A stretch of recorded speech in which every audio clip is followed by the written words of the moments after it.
Thursday, Jukeboxers, and welcome back to another wonderful episode of JayhawkJukebox. This week, we're going to start it off, get this, the same way we do every week. Song of the week. My name is Jack. And I'm Peyton. Boom. And we did rock, paper, scissors before the show to see who goes first. So I'm going first with my song, Rockman by McGee.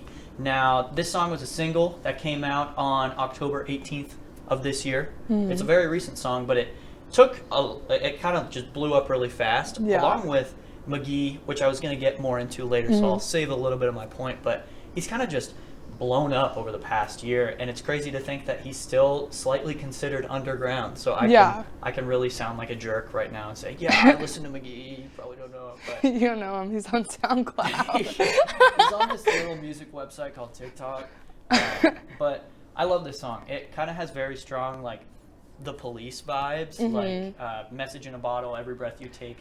I got that a lot. I figured it was like something that you would listen to like on the beach. That's like immediately when I started listening to it, I said beach. Oh, I thought you were going to say you were on a beach. No, I was not. Beaches of Kansas. And I wished. I was on Wesco Beach, actually. Oh, cool. But I love this song. I love his voice. I love that you wouldn't expect him to be that great of a vocalist, but he has great range. If you listen to any videos of him live, he just like screams into the mic. And no, I can't say that I even knew who this was before this song, but I did like this song. I added it to my like songs a lot. One thing I wanted to ask you about it is like, I was reading through the lyrics and stuff, and what do you think this song means? Like, what is the meaning behind the lyrics and the words? I don't know. It's a little bit different than a lot of the other. I'll stick to the more popular ones. I'm not saying that as a cop-out. I promise I know McGee songs. But his more popular ones, like Are You Looking Up and Candy, they have very specific, understandable lyrics. For this one, it's kind of more hard to tell. I think it's all of his songs seem to be directed towards someone, maybe like a love interest. Yeah, that's what it seemed like. But I was like, is this a bad thing? Are they breaking up? Or are they like... I had no idea. I just wanted to know what like your take was on it. I honestly don't. Because obviously you like the song a little more than I do. I just listened to it today, actually. Wow. Well, maybe we'll get him on the show next week. Yeah, let's call him. Somebody get McGee in here. I actually do have a question for you, though. So, from the little you know about McGee, this is the perfect person to ask about this. Yes. Considering he's a great guitarist, taking the world by storm, is he indie music's John Mayer, do you think? Personally, I don't know much about John Mayer except that he was a little bit of a player. So if McGee is a little bit of a player, maybe. Okay. But I don't know. I don't know. What does John Mayer even sing? Disregard, everybody. Never mind. I think that McGee's rise to fame has been really interesting. I personally And you found him on TikTok? Well, no. I listened to one of his friends who he also has collaborated with, Dijon, on Dijon's first album, Absolutely. And I love that album. I love Dijon. And so that's kind of what introduced me to McGee in the first place. But I just feel like I've kind of been showing all my love for McGee for so long. I want to hear about your song, because I don't know a lot about that. Well, my song is somebody that I've been showing love to for a really, really long time, since middle school, and it is The Weeknd. And it's his new songs. I think it's called Sao Paulo, and that's how you pronounce it. I'm not sure. It came out on October 30th. It was a collab with this other artist named Anita. I personally love this song, and I've listened to it like multiple times every single day since I heard about it. Yeah. What about you? You know, I'm going to show that we're truly unbiased on this show. It was not my favorite. I like The Weeknd, but this one wasn't really up my alley. I don't know. I think that I like the like different cultural sounds that were coming through because Anita was like a Portuguese artist. Yeah, I agree with that. But thanks for listening to us, guys. We're going to move on with the show, but we'll see you later. Bye. You know, my dad really loves seeing them too because they're just such great performers. Their opener was Benches, if you know of Benches. I think some people do. I knew of them before, but only a couple of their songs. They are very Strokes reminiscent, if you like the Strokes. I think that Benches is also has more popularity in the United States. The reason why I opened with saying they will be popular over here soon is because they've had a lot of success in the UK and in Europe, and I think that they'll kind of manifest their fans over here to the States. Hello, everyone, and welcome back to Hot Takes with Hayden. This week, it's a hot take about a band who I see being very popular in the United States very soon, but also just a hot take about how awesome they are live in concert, and I'm talking about Inhaler. Yeah. If you don't know, one thing about me is I love the band U2. Hi, Otis. They are a rock band. If you don't know U2, you should. But they're a rock band from Dublin, Ireland, and they were big in the 80s, 90s. They hold a really special place in my heart, and the lead singer of Inhaler is the son of the lead singer of U2, and he sounds exactly like him sometimes, and that's not why I like them, and you shouldn't just go check out Inhaler because they sound like U2, but for that reason they're extra special to me, and I love them. So for that reason, I happened to be in Seattle over the weekend, and they happen to have a tour date in Seattle that weekend. So my dad and I went to that concert. It was at the Showbox Sodo in Seattle, and it was a super cool venue. I was like 2 rows from Barricade, which was super awesome. I just feel like they're everybody's vibe right now. Boy band vibes if you're looking to be a fangirl in disguise. But yeah, The Strokes, honestly, Radiohead, Kings of Leon, and just a lot of classic indie rock vibes. I would really recommend their first album, Cuts and Bruises, which came out in 2022, I believe. It's full of really good songs. It's a really great showcase of what their sound is. I would recommend My Honest Face if you're gonna start. I think it's their most listened to song for a good reason. It's an awesome song. Cheer Up Baby is another great one I think is a crowd pleaser. But my personal favorite, I think, would have to be Dublin and Ecstasy.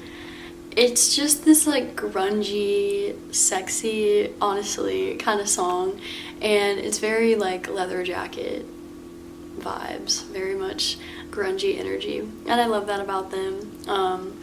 They have that classic boy band with an accent energy to them, but they also have this history of rock and roll kind of preceding them, and I think they're trying to keep that authentic rock tradition in today's music scene, which is really beautiful and awesome.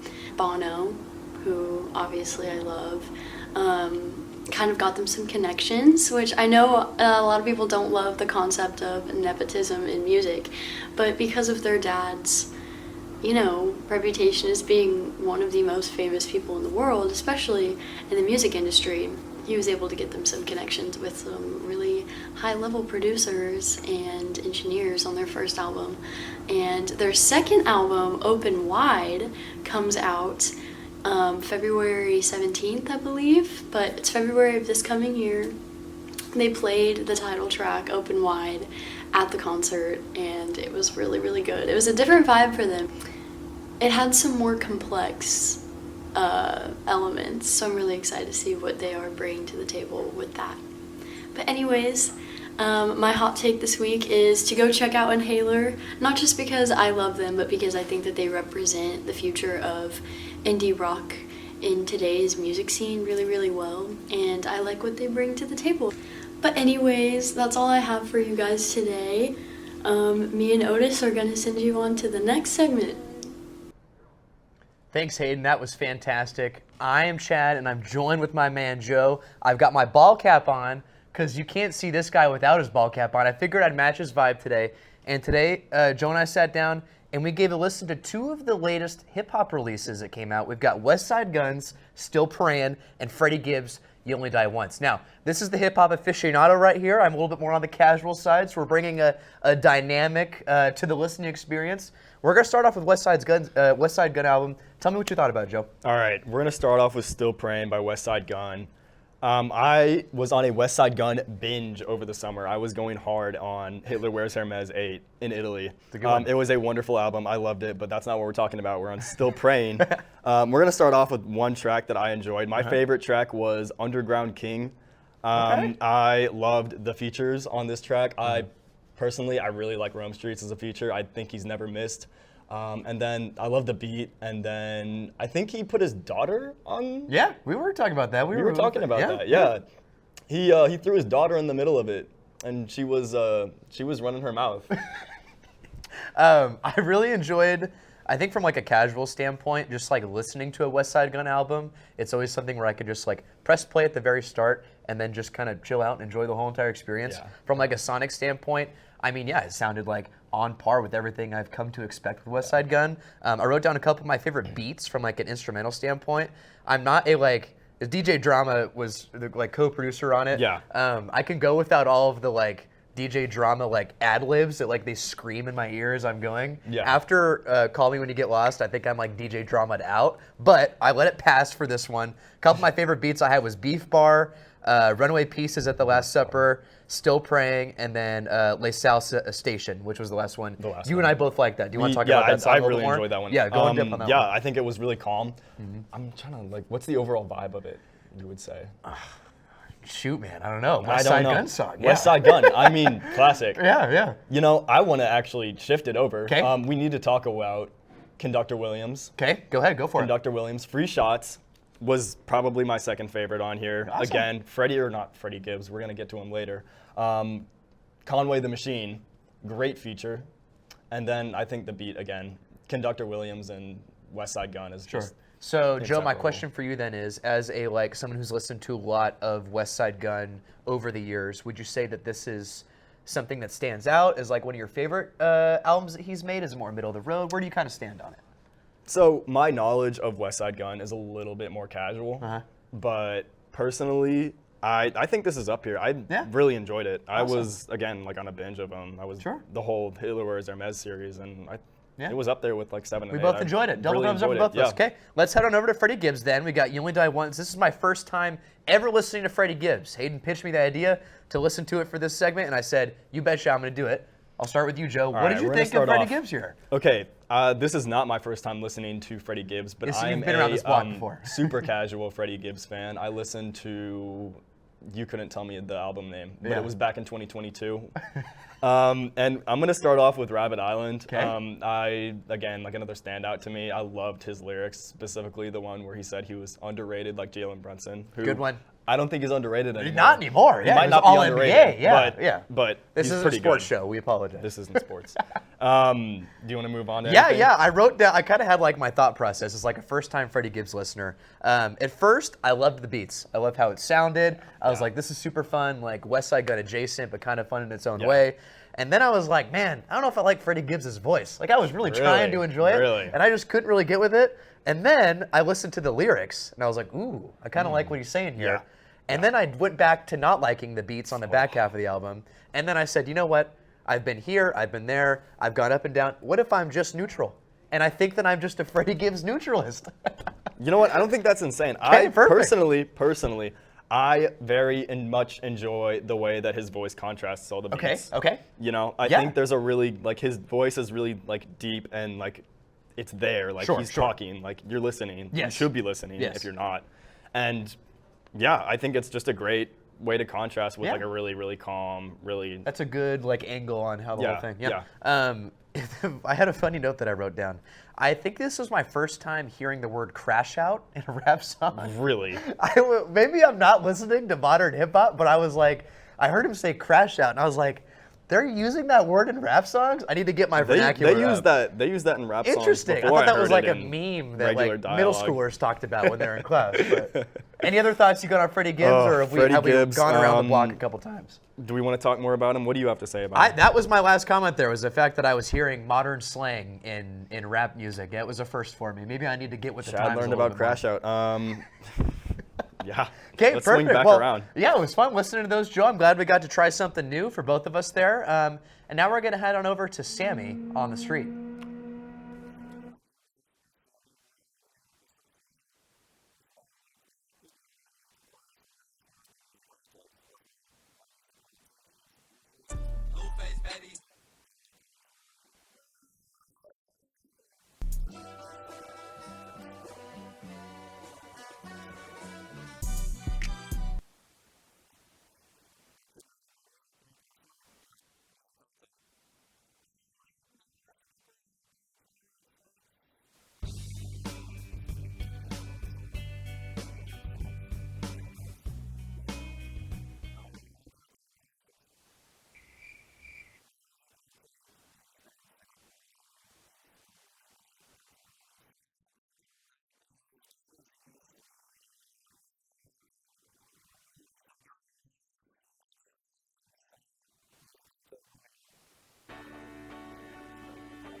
What's up, guys? I'm Taylor. And I'm Katie. And we're going to be talking about folk today. Folk music. Folk music. So first off, kind of folk is, I feel like, sometimes hard to define, but I looked it up and it said that it is a use of traditional instruments and traditional and contemporary styles of music and a lot of folklore. Folklore, yeah. And actually, fun fact, I found out that the word folk comes from the German word Volk, which means the people. So. Wow, I would not have known that. Yep, found that on Google today. So, fun fact. Yeah, but I do want to start with because you're more of the older folk. So no, I'll let for you sure. take it Taylor off. and I our music taste overlaps, but where we diverge is I'm more of an oldies gal, and she's more of But I the appreciate modern the old music. Yeah. Yeah, I grew up on folk, Neil Young, Crosby, Stills, Nash. And I just recently, actually was listening to she's an infant. Radio edit Neil Young song. Not actually the Neil Young song, which is actually probably embarrassing, but I'll admit That's okay. So it's okay. Yeah, so, the first song I picked from my oldies was Helplessly Hoping by Crosby, Stills, Nash, and I think that was when they were without Young, but he was added later on. And this is a song that I've always loved. I love their folk sound. I feel like folk for me is very... the guitar picking is always what I notice, and that's what I hear. It's very raw and acoustic, I would say. Yes, and I love the harmonies in this song. It's just harmonies upon harmonies. Yeah. But fun fact, my mom brought my stereo down for me last weekend, which was a huge deal for me, and I go to put in my Crosby, Stills, Nash Young as CD. One does, yeah. Yeah, as one does. And my CD player broke. So I've just been feeling kind of betrayed by them this week. But so you had to talk about it. Yeah, I had to talk about it. And to you. Yeah, so I picked, my first one is Deep in Love by Bonnie Light Horseman. And this is actually a recent band that I've discovered. I loved it. Yeah, no, okay, yeah. So you did listen to this song. And I just think this song is very comforting. I compared it to the love of a mother maybe. Or I don't know, I just like the sound of it. Yeah. And I found this band in a time when I really needed it this past March, and just I feel like it's actually a fun fact. I saw this band live when Bon Iver, when I saw them 2 summers ago, and Bonnie Light Horseman had opened for them. And I didn't even know this band. Yeah, and I had listened to their whole set. Yeah. But 2 years later, I found their music and was like, what is this? Awesome. And it's actually crazy. I just think music finds you when you need it most. Oh, so true. You know. No, and I feel the other thing with folk is that folk is really easy listening most of the time, I would say. Yeah. And sometimes it does sound very similar, but I think but I love depends that. on the bridge so and the beat. The simplicity, that's what I appreciate. Yeah, what's your next one? Next pick, Both Sides Now by Joni Mitchell. This is so classic to me. I listen to some Joni Mitchell, but I don't know. No, much. same. I'm not a Joni Mitchell connoisseur. I like Help Me by her. Yeah. Okay, I can't say that one too well. This song, wow, this is a heartbreaker. She just performed at an awards show last year, and she's 80 years old, and she's still kicking it. Yeah, it's crazy to hear the old artists in their old age when their voices are so gravelly, and you can just tell they've had such a long road. But I just love this song Both Sides Now because I feel it's very much a story, and it starts off with her using words like ice cream castles, feathers. It's very imaginary, and you really see it in your head. Yeah. But I also just love her voice, and I really discovered this song last spring around the end of the year when I was just kind of feeling homesick and ready to wrap up the semester, and it's just a really good vibe. Yeah. I feel folk is always very comforting. Yeah. Another song I had though was Beautiful Strangers by Kevin Morby. I have to put it out there, I did meet Kevin Morby this past summer. Show off. And actually I did hear this song live, so it was awesome. He was just doing some fundraiser thing in Kansas City. But this was actually the first song by Kevin Morby I ever heard, and in my own mind it just feels like a very classic song. And I'm kind of surprised when people don't know the song, but that's just because I'm oh, everyone knows the music. Everyone I know, should right? Kevin Morby, this isn't underground at all. Right. But I think it has a timeless sound. And he also wrote this song about we're all beautiful strangers, and during a time of police brutality, and just at the end of the day, I wrote how we're all just beautiful strangers and we all speak the same language in the end, love and humanity. So, wow. And I just love that song, and even, it's kind of repetitive, but it just has a very just warm sound to it, and just Kevin Morby himself, I'm obsessed with him. I know. I play so much of his music. Right. I think Kevin Morby's like a little outside of the box for me. Yeah, I will say not all of sadly. his stuff is folk though. It just Yeah. like he very much like picks and chooses. But I Yeah. watched something and he's very much like each album is in like a season of his life, so they're all kind of Ooh, different. I love that So- concept. And also a fun fact is Kevin Morby and like the lead guy for Bonnie Light Horseman, Eric D. Johnson, just performed together. Like, Oh my recently. gosh, So there's like all these worlds crossovers, colliding, you know? yeah. Yeah, I should have been there. Yeah, well, half of the musicians I like enjoy are dead, so it's So kind of that's like the one pro yeah. about me being like, you know, Right, with the new right. artist. Yeah. My third pick. Oh well, Heart of Gold by Neil Young, right? yeah, that is the classic song. Heart Yes, of Gold by Neil yeah, Young. yeah. Harmonica. We're both gonna learn it, perform Yeah. it together. And then yeah, Yeah. it'll be great. So All right, now on to Jake and Caden. Hello, everyone, and welcome back to Jukebox Newsflash, where we will be recounting the top news stories from the past week. I'm Jake. And I'm Caden. Nielsen Holdings, an audience measurement firm, has released a new rating methodology for radio. With the current rating method, a listener needs to be listening for at least 5 minutes to count. Nielsen's new methodology has cut this down to 3 minutes. This new methodology will allow stations to see higher ratings, which will result in a higher demand for ad inventory. Paul Di'Anno, former singer for Iron Maiden, passed away in October. The singer passed at his home, and his family has recently revealed his cause of death. In a social media post from his sisters, his death was described as instantaneous and hopefully painless. The singer was 66 when his heart stopped due to a tear in the sac around his heart. Di'Anno had a large impact on rock and roll during his time as a member of Iron Maiden and will be missed. Previously on this segment, we covered the White Stripes' lawsuit against the Trump campaign for their use of the White Stripes' Seven Nation Army. The Stripes' singer Jack White threatened legal action back in August after the Trump campaign used Seven Nation Army for a promotional video. The duo then filed a lawsuit for flagrant misappropriation of the musical composition and sound recording Seven Nation Army. According to a filing in the New York federal court, Jack and Meg White have dismissed the lawsuit. The Stripes have long been open about their opposition to the policies and actions of the Trump campaign. In 2016, Jack White released a merchandise line featuring the slogan, "Icky Trump," a play on their 2007 album, Icky Thump. The Trump campaign has not released a response to the Stripes, the lawsuit saying the campaign chose to ignore and not respond to the concerns. In the new Paramount Plus documentary, Larger Than Life, Reign of the Boy Bands, former boy band members have opened up about the rules they had to follow. The documentary features members of the boy bands Backstreet Boys, NSYNC, and New Edition. NSYNC's Lance Bass has explained in the documentary that record labels and management would often compare the boy bands to each other on what actions are acceptable. The rules dictated all aspects of their lives, including physical appearance, offstage activities, and romantic relationships. The documentary follows the history of boy bands and explores the lasting impacts the groups have had. On to the rundown of music releases this weekend. 070 Shakes' Petrichor, Brooks and Dunn's Reboot 2, Gwen Stefani's Bouquet, John Baptiste's Beethoven Blues, Linkin Park's From Zero, Mary J. Blige's Gratitude, Poppy's Negative Spaces, and Shawn Mendes's Shawn. That's all for Jayhawk Jukebox this week. We will see you again next week. Thank you for tuning in, and make sure to follow us on Instagram, TikTok, and Spotify at Jayhawk Jukebox, and catch these clips on our YouTube channel, also called Jayhawk Jukebox.